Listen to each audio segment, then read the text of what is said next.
Di antara nikmat yang sering kita nggak sadari itu adalah nikmat Allah menyelamatkan kita dari banyak kerugian. Kalau keuntungan kan kita tahu nih, karena wujud kan. Tapi kalau kerugian, kita seringnya nggak tahu karena tidak berwujud. Kalau berwujud, rugi. Kalau dihindarkan dari kerugian, pasti nggak akan ada wujudnya. Misalnya dihindarkan dari jatuh, berarti kan nggak ada lecetnya ya. Kalau lecet berarti jatuh. Kalau nggak lecet berarti nggak jadi jatuh. Nah ini berarti kan tidak berwujud. Karena nggak berwujud, seringnya kita nggak sadar kalau itu nikmat dari Allah. Tapi kita harus belajar yakin itu sering terjadi dalam hidup kita. Baik itu lecet fisik ataupun lecet hati. Berat. Karena kalau udah kerasa di hati kita kan berarti ada masalah nih. Kadang-kadang Allah menyelamatkan kita dari kekecewaan, dari marah, dari sakit hatinya. Itu kan tidak ada wujudnya karena kita diselamatkan. Tapi yakin bahwa sesungguhnya itu juga nikmat dari Allah. Makanya harus tetap bersyukur walaupun kita kadang gak bisa menghitung nikmat Allah. Karena emang gak mungkin menghitung nikmat Allah. Wa in ta'uddu ni'matallah. Gak mungkin kita bisa menghitung nikmat Allah. Gampangnya misalnya coba aja, ada nggak kita yang bisa ngitung jumlah tetes air hujan ketika turun hujan? Itu baru satu nikmat ya, hujan doang nih. Bisa nggak ngitung berapa tetes air hujan yang jatuh ketika kita lagi musim hujan? Atau sekali hujan aja nih, setengah jam berapa tetes? Nggak ada yang bisa ngitung. Itu aja nggak sanggup, apalagi nikmat-nikmat yang lebih besar. Nah, jadi tetap walaupun kita nggak sadar nikmat Allah apa, tapi kita pakainya bukan cuma dengan logika. Hidup saya kayaknya gini-gini aja logikanya nih. Tapi kalau kita beriman, sebetulnya nggak gini-gini aja. Hidup kita tuh harusnya lebih parah dari ini nih. Hidup kita tuh harusnya banyak masalah. Cuman sebagian besar masalah udah Allah hindarkan. Udah Allah selamatkan kita dari masalah-masalah itu. Cuman dikasih sebagian kecil sebagai pengingat buat kita. Kadang-kadang kalau nggak dikasih masalah sama sekali, kita suka jauh dari Allah. Karena Allah kangen. Di antara hadis kangennya Allah kepada kita tuh, Allah kalau kangen kepada hambanya, dikasih ujian. Hamba yang kayak gimana? Hamba yang kalau nggak dikasih ujian, nggak deket sama Allah.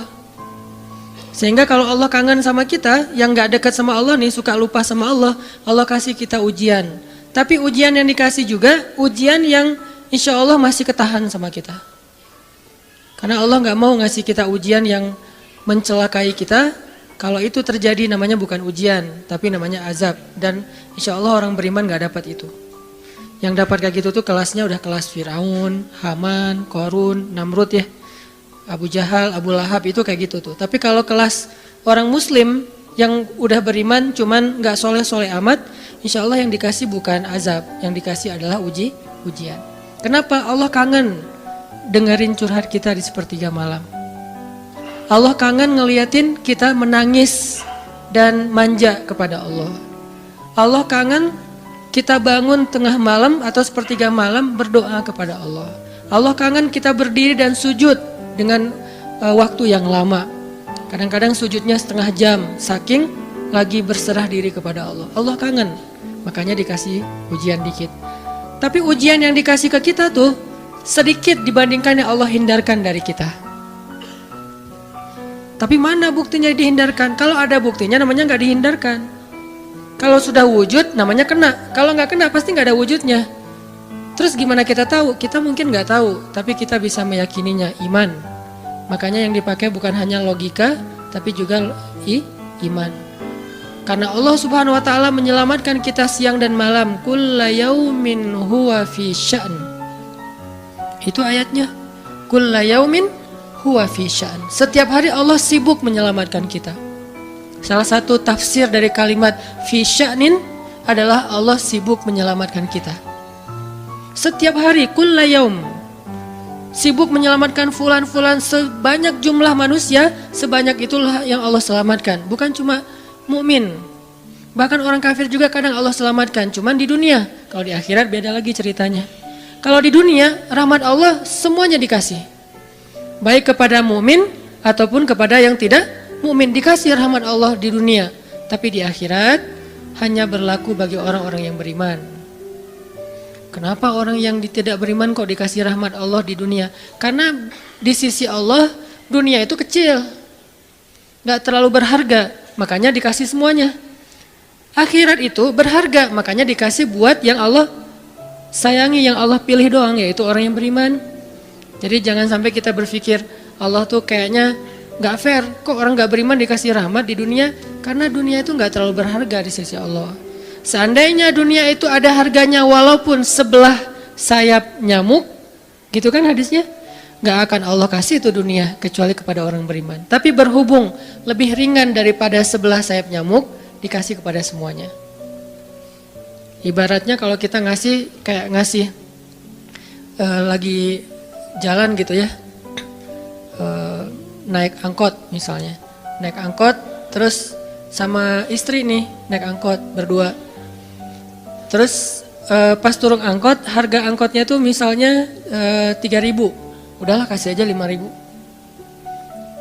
Karena 2.000 yang kita kasih, nggak mungkin istri kita komplain, kemarin aku minta nggak dikasih, nggak akan mungkin kan? Kenapa? Cuma 2.000.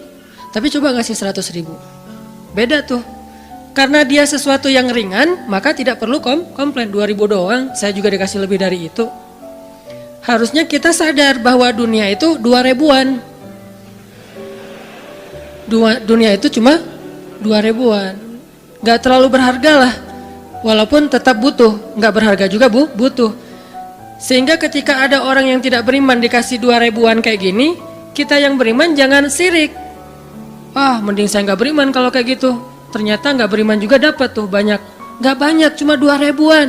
Dan kita mah dikasih lebih banyak dari itu. Cuman yang dilihat 2.000-nya, bukan yang ratusan ribunya.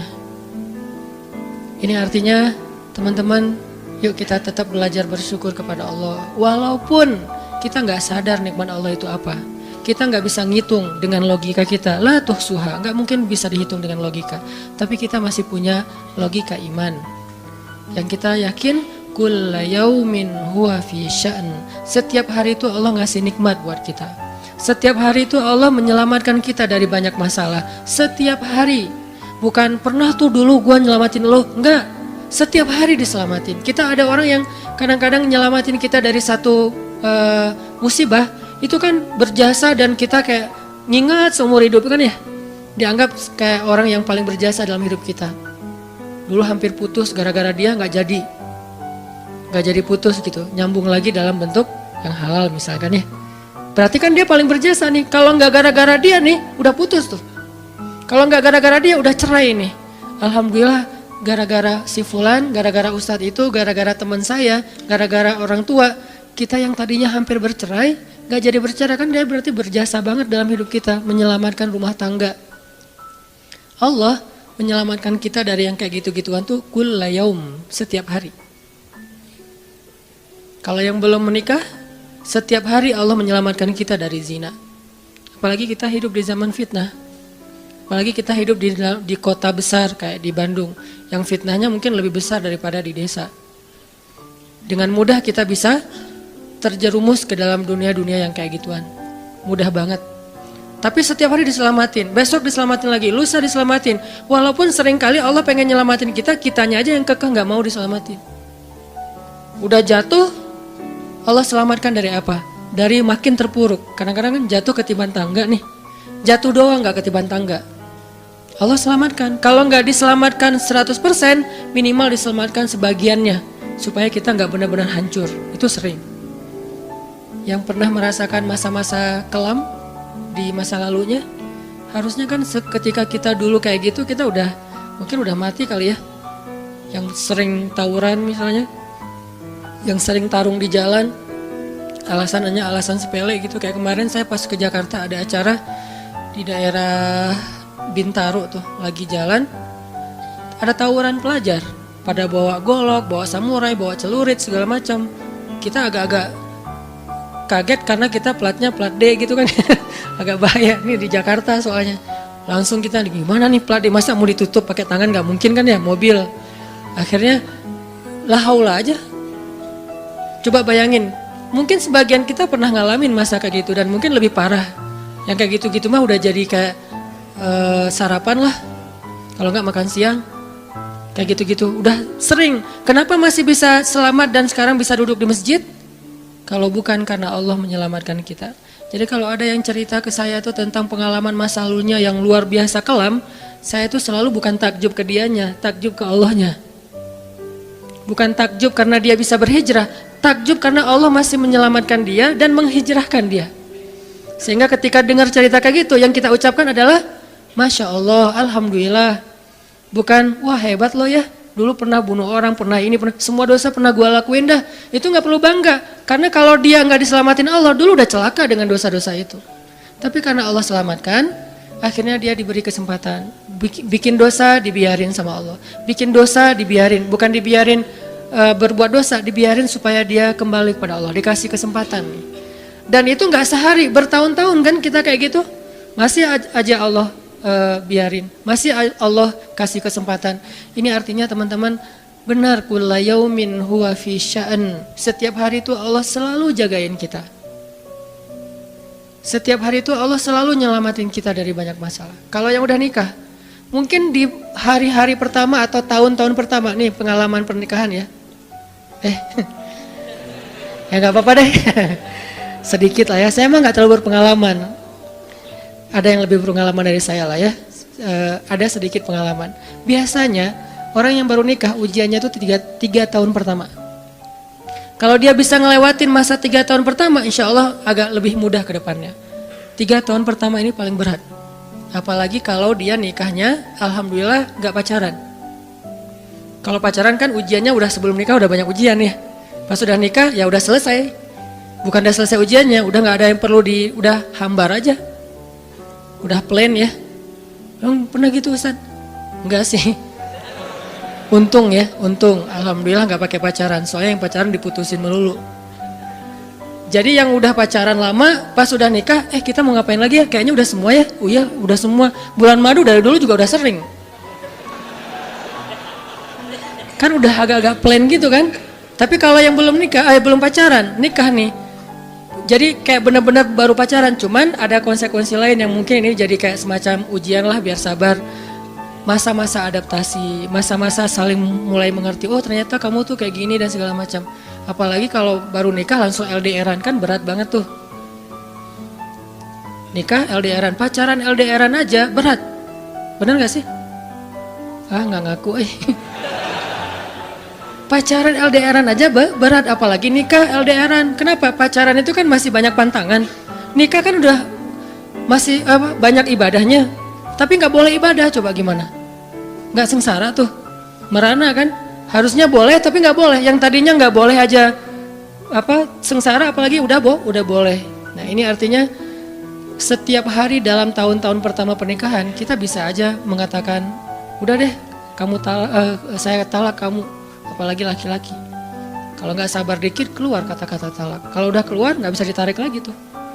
Karena kalimat itu walaupun guyon tetap kena kan. Guyon aja kena, apalagi serius. Enggak usah, saya waktu itu lagi dikuasai amarah. Emang ada yang cerai dalam keadaan nyaman? Kita talak yuk, gitu. Nggak ada kan? Yang namanya cerai pasti marah tuh. Jadi nggak ada istilah gara-gara marah terus talaknya nggak berlaku, nggak. Maksud marah yang nggak berlaku talak itu kalau sampai hilang akal. Tapi rata-rata kita masih berakal sih walaupun marah juga. Karena ada orang yang marah tuh kemudian dia jadi kayak orang yang gila gitu gara-gara marahnya itu hilang akal. Tapi kalau masih berakal, masih mukallaf, masih bisa berpikir, ya namanya cerai nggak ada yang nggak marah. Yang namanya cerai pasti marah. Say, aku talak kamu. Nggak ada, udah talak manggilnya say. Udah gitu pakai emoticon yang love gitu. Tapi talak kan agak-agak klise ya. Nggak ada, pasti emoticonnya tuh berderai-derai atau hatinya terbelah kan gitu kan ya. Lagi rame soalnya tuh yang kayak gitu-gitu. Cie. Ini artinya bahwa yang namanya talak nggak ada nyamannya. Pasti lagi marah dan tetap berlaku teman-teman. Kalau nggak Allah membimbing lisan kita, mungkin hari kedua udah talak tuh. Kalau Allah nggak membimbing hati kita, mungkin bulan pertama udah talak. Berarti kulla yaumin huwa fi sya'an. Sebetulnya kalau dengan logika iman, harusnya kita yakin Setiap hari itu Allah pasti nyelamatin kita setiap hari. Cuman karena udah diselamatin jadi nggak ketahuan. Kalau nggak diselamatin ketahuan. Tadi mau jatuh di jalan nih, naik motor nih, mau keserempet harusnya jatuh, tapi nggak jadi keserempet. Atau keserempet dikit nggak jatuh, kan kita suka lupa kalau kayak gitu kan ya. Kalau udah jatuh baru ingat. Kan saya tadi udah baca bismillah, kenapa masih jatuh? Gitu kan? Tapi kalau nggak jatuh, kita lupa bahwa ternyata perjalanan kita itu dilindungi oleh Allah sehingga kalau udah sampai bilang alhamdulillah. Jadi banyak yang kita nggak bisa ngitung karena memang tidak terjadi. Kenapa nggak terjadi? Allah yang menyelamatkan kita. Kulla yaumin huwa fi sya'an. Sehingga tetap walaupun mungkin kita nggak ngerasain, bilang aja alhamdulillah, alhamdulillah setiap hari aja gitu. Karena nggak ada ruginya juga kita ngomongin alhamdulillah. Satu-satunya kata atau nama yang nggak rugi disebut cuma nama Allah. Dan satu-satunya nama yang rugi kalau disebut nama mantan. Itu nggak enak banget nyebutnya.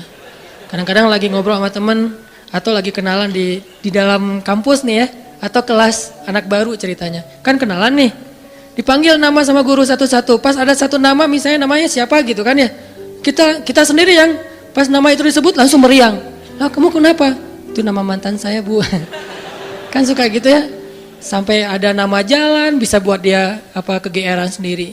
Saya pernah di Masjidil Haram ada salah satu nama gate.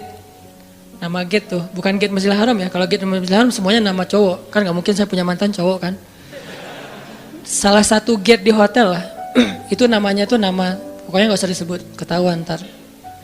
Di stalking lagi ya. Ada salah satu gate di hotel besar kayak Zam-Zam Tower gitu. Gate-nya tuh namanya nama seseorang. Pas ngeliat tuh, hah, gitu doang. Coba bayangin, nama aja bisa bikin kita calangap. Nama, coba. Jadi satu-satunya nama yang kalau disebut itu bikin kita nggak nyaman, itu nama muatan. Dan satu-satunya nama yang kalau disebut bikin kita dapat kebaikan cuma nama Allah Subhanahu wa taala. Setelah itu baru nama Muhammad sallallahu alaihi wasallam. Makanya enggak ada ruginya lah bilang bismillah, innalillah, astagfirullah, masya Allah, subhanallah dan segala macam yang ada kata Allahnya. Sehingga Nabi bilang segala sesuatu yang di dalamnya ada nama Allah maka diberkahi dan segala sesuatu yang di dalamnya tidak ada nama Allah maka tercabutlah kebaikannya. Jadi nggak ada rugi. Sehingga sampai nama orang aja yang paling baik itu adalah Abdullah sama Abdurrahman. Walaupun manggilnya Dol, El, tapi tetap namanya bagus nih. Abdullah, Abdurrahman. Kepanjangan prolognya. Tapi ada hubungannya. Allah itu kalau kangen sama kita, Allah kasih kita ujian. Makanya jangan bikin Allah ngasih kita ujian kalau kangen, tapi ngasih kita nikmat. Kenapa Allah kasih kita nikmat? Soalnya kita udah biasa, nggak perlu diuji juga, udah tetap setiap malam tuh curhat sama Allah. Bukan pas lagi banyak masalah doang baru curhat. Kalau pas banyak masalah doang baru curhat, berarti pas kita lagi normal, kita lama tuh nggak ketemu Allah, nggak pernah miss call Allah, nggak pernah japri Allah, nggak pernah curhat ke Allah, nggak pernah DM. Kan Allah kangen nih, kemana ya dia kok nggak pernah DM saya, kok nggak pernah miss call saya, kok nggak pernah japri ke saya, padahal online-nya sering loh. Tapi kok nggak pernah ke saya nih, online-nya masih apa nih? Kan Allah suka gitu sama hambanya, walaupun dengan analogi sosmed ya. Tapi Allah tuh perhatian banget sama kita. Allah nungguin kita datang. Setelah sekian lama kita cuek sama Allah, tiba-tiba kita baru niat mau datang. Duh, udah lama juga ya saya belum japri ke Allah. Baru gitu doang, belum diketik nih, belum typing. Baru niat doang nih, Allah udah bahagia coba. Allah kok baik banget nih sama kita ya. Seolah-olah Allah butuh kita, padahal nggak sama sekali loh. Ghaniyun anil alamin. Allah tuh nggak butuh kepada siapapun di antara hambanya, nggak butuh sama sekali. Tapi kayak seolah-olah Allah tuh yang butuh banget sama kita. Saking baiknya Allah. Allah itu raufun, rahimun, karimun, jawadun, apalagi latifun. Nah latifun Allah tuh sangat pengen dekat sama hambanya. Itu Allah. Udah lama pergi nih. Sibuk dengan semua orang dijapri, semua orang dia chat sampai tengah malam chat sama orang lain, tapi Allah nggak pernah dijapri. Allah tungguin.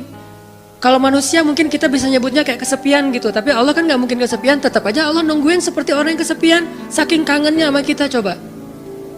Begitu kita ada masalah datang ke Allah, Allah nggak bilang Giliran sekarang aja lo datang, enggak kayak gitu Allah. Langsung Allah dekap, langsung Allah, ada apa hambaku? Hal min haja, apakah kamu butuh sesuatu? Hal min taib, apakah kamu mau diterima taubatnya? Hal min mustaghfir, apakah kamu mohon minta ampun? Allah tanya kepada kita setiap malam, dicuekin lagi, dicuekin lagi. Datang Allah ke langit dunia. Harusnya kan Allah suruh aja malaikat ya, malaikat kasih tahu ke dia supaya berdoa. Enggak, Allah yang langsung turun. Ibaratnya Allah yang ngejapri kita, enggak dirit juga. Setiap malam japri, setiap malam enggak dirit. Padahal online-nya, lasinnya tuh per setiap jam bahkan setiap menit dia online terus. Tapi yang Allahnya enggak dirit, ketimpa lagi tuh. Marahkah Allah? Enggak. Kalau Allah marah, pasti kita udah celaka dari dulu juga. Karena kalau Allah udah marah, maka perhatikanlah kaum-kaum sebelum kalian, kata Allah. Perhatikanlah kaum-kaum sebelum kalian, Ad, Samud, atau tokoh-tokoh sebelum kalian, Firaun, Haman, Namrud, dan seterusnya. Perhatikan kalau Allah udah marah nih. Berarti Allah belum marah sama kita. Tapi jangan sampai batasan waktu yang Allah buat itu kita lewatin, itu bahaya. Karena kalau Allah sudah menentukan waktunya, nggak bisa ditolak lagi sama kita.